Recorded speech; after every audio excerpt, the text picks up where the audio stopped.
idol, panibagong araw. Yan ang mga tama pala ng mga SUPRA natin, mga kantuhan, gilid at saka dito sa likod mga idol. Yan mga tama niyan, sobrang pinta pero may mga tama niyan. Tsaka ito pala yung mga flarings niya mga idol, mga side mirror, ganun. Tapos ito na, maglilihan tayo, let's go.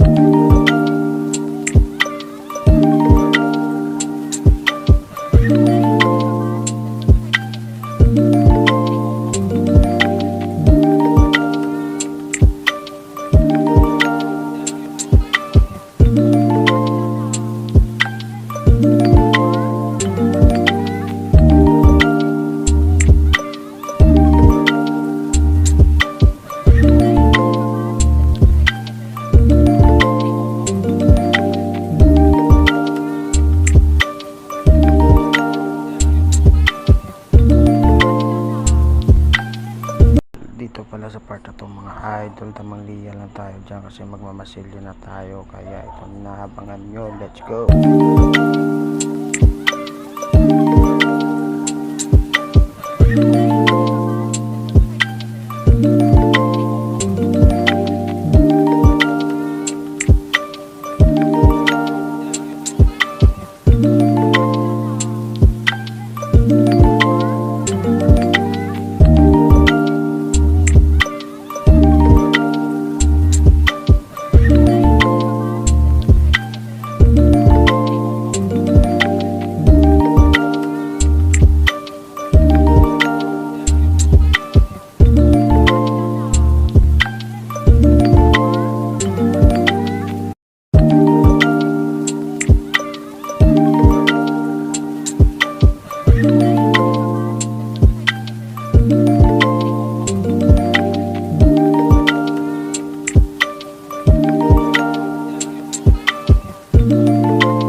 Ito na po ang final natin, tapos na magliya mga idol, kaya mag-ano naman tayo, lalagay tayo ng dyaryo. Ito, let's go.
dito lang muna mga idol, abang-abang sa part 2.